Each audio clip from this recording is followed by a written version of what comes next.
Es el debate. El tema es el poder de la Iglesia dentro de la Nueva España. ¿Ustedes creen que debería haber tenido tanto poder económico dentro de la Nueva España? Sí, debió de haber tanto poder, porque esto ayudó a crear un sistema económico, porque vaya, era una de las únicas maneras en las que se pudo haber hecho. Creó un sistema económico ordenado al momento de, vaya, manejar todo lo que no podían los originarios. No debió haber tenido tanto poder político ni económico porque después de todo la iglesia es un organismo religioso. Cuando un organismo religioso tiene tanto poder político y económico, solo favorece a sus allegados y cualquiera que no comparta sus ideas se ve perjudicado. A final de cuentas, la iglesia no actuó de manera moral en lo que concierne a toda la gente que fue evangelizada, ya sea a la fuerza o voluntariamente. Entonces, ¿creen que la Iglesia limitó el poder de las autoridades o lo reforzó? Lo reforzó. La iglesia se respaldaba sobre todo en la iglesia. Tenían directamente el perdón divino. A como se veía en esos tiempos, el rey solo por el hecho de haber nacido tenía una puerta directa al cielo. Y por eso era más fácil de perdonarle muchas cosas. Bueno, considero que no, lo limitó en el sentido que estableció límites morales a todas las acciones que se pasaban de la corona española. ¿Qué papel? ¿Creen que tuvo la Iglesia en la economía colonial? ¿La benefició o creen que la perjudicó? Tengo que admitir que la benefició, pero para unos pocos.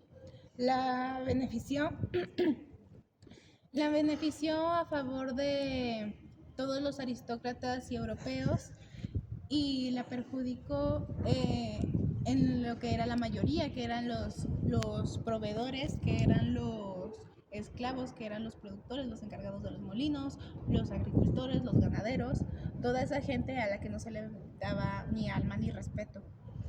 Vaya, a lo que yo veo solo la benefició. Porque ¿qué iban a hacer todas esas personas que ni educadas estaban ni sabían manejar su dinero? Claro que era más fácil y mucho más fácil, más cómodo y más inteligente pasárselo a la iglesia y que hubiera registros claros y ordenados. Bueno, siguiendo con eso, ¿cómo creen que influyó la Iglesia en la educación o en la visión del mundo de la población? Señorita, ¿me repite la pregunta? ¿Cómo creen que influyó la Iglesia en la educación o en la visión del mundo de la población?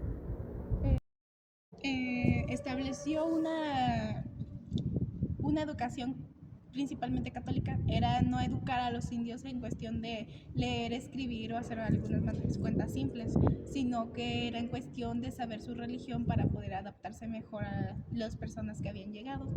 La perjudicó ya que fue el primer contacto que tuvieron esos pueblos con la educación como tal, ya más formal y más occidental, y no estaba basado en un conocimiento para ellos mismos, sino para un sistema que al final de cuentas los perjudicaba.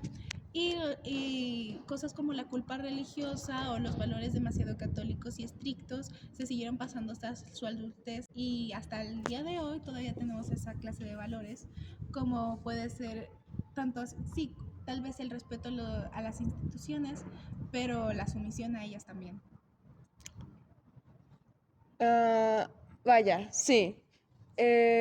Todo esto a base de que los originarios no sabían, no, bueno, a lo mejor sí sabían, pero muy básicamente sabían leer, escribir todo ello. Pero fue justamente con la llegada de la iglesia que se les empezó vaya, a enseñar todo eso. Fuimos nosotros, bueno, fuimos la iglesia justamente, los que trajimos una educación, los que trajimos una civilidad y los que trajimos un orden. ¿Hasta qué punto su poder ayudó a mantener el orden o controlar la población? Creo que compartimos opinión en esto de que totalmente hubo un Totalmente, control. sí, hubo un control En mi caso yo lo veo como un sometimiento forzado, ideológico, moral, social, religioso, violento. Eh, Impuso un sometimiento y un orden, pero ¿a qué costo?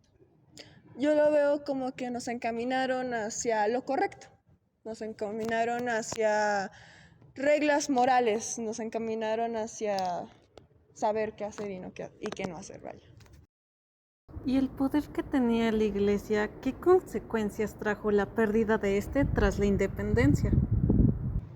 Considero que se perdió, que el mexicano se vio en una crisis de identidad, ya que mucha de nuestra cultura está basado en la religión católica. Quien no ha conocido sus festejos del Día de la Virgen a su morenita. Siento que se perdió, que hubo una especie de vacío en la ideología.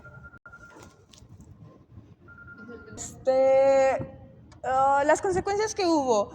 Las consecuencias que hubo fueron principalmente negativas, más que nada en el sentido de que luego de este control de la iglesia se pasó el manejo, todo esto económico, a la política, bueno, ya instituciones que se supone que sí son oficiales, pero aquí el tema es que ya eso está manejado por una economía un poquito más capitalista, que a fin de cuentas no es bueno, vaya, es exactamente lo mismo, es poder adquisitivo.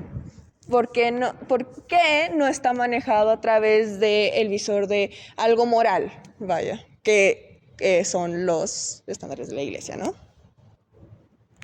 Bueno, esas fueron todas las preguntas. Gracias por estar aquí. ¿Estás harta de los hombres? Sí. ¿Estás harta del sistema educativo pero quieres seguir estudiando? Sí.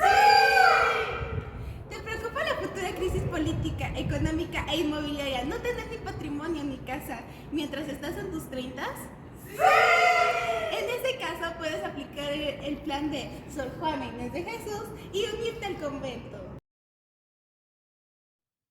En la época de la colonia, todo era regido por un sistema autoritario que se encargaba de inmiscuirse en cada aspecto de la vida con tal de que la población le fuera fiel. Hoy es el capitalismo, pero antes era el catolicismo. Desde la educación hasta la mayoría de los terrenos, sin mencionar el sometimiento moral a la población, las guerras y el machismo. Al menos proporcionaron un refugio de todo esto en una vida abnegada, religiosa y de vez en cuando un poco más libre: los conventos. Y mira, qué sorpresa, aún existen. Así que, ¿qué esperas? Disfruta de una vida privada de la maldad del mundo en una iglesia con arquitectura eclesiástica. Música religiosa.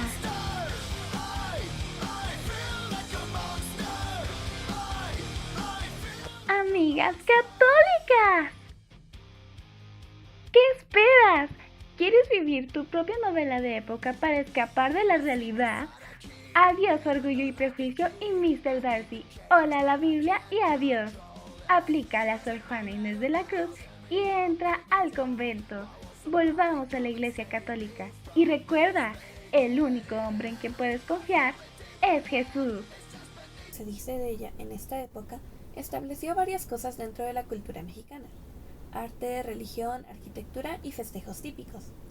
Un ejemplo de esto es la adaptación del festejo del Día de Muertos al catolicismo. El Día de Muertos es una de las tradiciones más representativas e importantes de nuestro país. Sus raíces vienen de ciertos pueblos indígenas que creían en la vida después de la muerte y colocaban ofrendas a sus difuntos. Con la evangelización, los católicos adoptaron la celebración en las fechas del Día de Todos los Santos y el Día de Todos los Fieles Difuntos, además de conservar elementos como las flores de cempasúchil y ofrendas añadiéndoles un significado cristiano.